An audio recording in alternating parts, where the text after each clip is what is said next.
Police ने लूट की घटना का किया खुलासा, 2 आरोपियों को किया गिरफ्तार। आपको बता दें, लालकुआ के नगीना कॉलोनी क्षेत्र में बीते दिवस दिन दहाड़े युवती को बंधक बनाकर घर में ही हुई लूटपाट की घटना का पुलिस ने 24 घंटे के भीतर खुलासा कर दिया।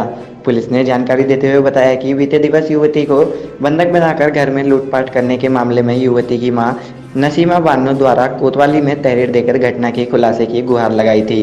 पुलिस ने तहरीर के आधार पर जांच शुरू की और सबसे पहले परिवार के सदस्यों से ही कड़ी पूछताछ की, जिसमें पूरी कहानी मनगढ़ंत निकली और युवती के 2 सगे भाइयों ने ही घटना को अंजाम दिया था। पुलिस ने खुलासा करते हुए बताया कि दोनों युवकों की बहन से मिलने एक दीपक नाम का शख्स आया था, जो उन्हें देखकर भाग गया, जिनके बाद दोनों युवकों की अपनी बहन के साथ कहासुनी हुई और उसके साथ मारपीट भी की। बाद में दोनों भाइयों ने अपनी बहन को खुद ही अस्पताल में भर्ती कराया और पुलिस को सूचना दे दी कि उसके घर में उनकी बहन को बंधक बनाकर लूटपाट की गई है। दोनों भाइयों ने मौके का फायदा उठाकर लालच में आकर अपने घर में रखे जेवरात और नकदी भी तकिए में छुपा दी।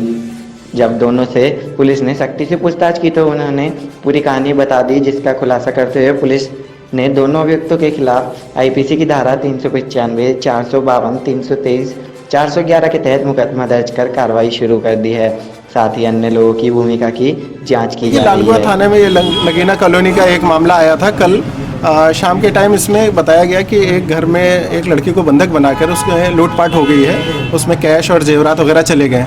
इस विषय को हमने बड़ा गंभीरता से लिया। तत्काल हमने 3 टीमें बनाई और लोकल में पूछताछ करी, अपने मुखबिर भी मामूर किए और एसओजी वगैरह का जो सर्विलेंस सेक्शन है उसको हमने सक्रिय किया। और उससे हमें जो है चीज़ें जो सामने आई वो इस तरह की थी कि घर के ही सदस्य उसमें शामिल हमें मिले और जो वादनी थी उसी के दोनों लड़के थे, उन्होंने ही इस लूटकांड को एक तरह से प्रायोजित तरीके से अंजाम दिया था।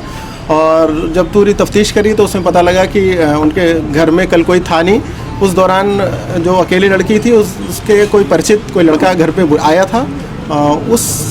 जब उसी दौरान उसके भाई लोग जब घर में पहुंच गए तो उनके साथ विवाद हुआ, उनका लड़का तो भाग गया, लेकिन फिर इस लूट कांड को उन्होंने पूरी तरह से प्रायोजित किया। ये सारी चीज़ हमारे तफ्तीश में अभी तक की जानकारी में खुलासे में आई है। हमने जितना भी उनके ज्वेलरी और पैसे थे वो सारे बरामद कर दिए हैं और दोनों लोगों को हमने हिरासत में उनके लड़कों को ले रखा है और माननीय मजिस्ट्रेट के सामने प्रस्तुत कर रहे हैं। जो सुनिश्चित इस कार्यक्रम में भी नहीं, देखिए परिचित का ऐसा कोई इसमें लूट कांड से कोई मतलब नहीं था। वो तो उसके लड़के के परिचित थे तो उनके कहने पे ही वहाँ पर आए थे, मिलने के लिए आए थे। उनका अभी तक तफ्तीश में ऐसा कोई डायरेक्ट इन्वॉल्वमेंट लूट से संबंधित नहीं आया। लूट का माल उन्होंने उनके लड़कों ने घर में ही छुपा रखा था। जब हमने गहराई से पूछताछ करा, तफ्तीश करा तो हमें घर से ही अलग अलग जगहों से हमें वो सारा सामान बरामद हो गया है।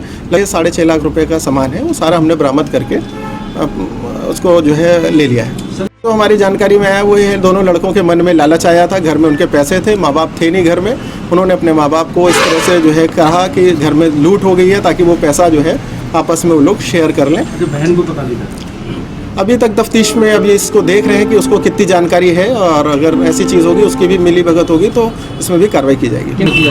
इसमें लूट की धाराएं हैं और अभी तफ्तीश में और इन्वेस्टिगेशन में धाराएं बढ़ती जाएंगी। अभी तो लूट का ही जो मेन धारा है उसी में इन्वेस्टिगेशन चल रही है।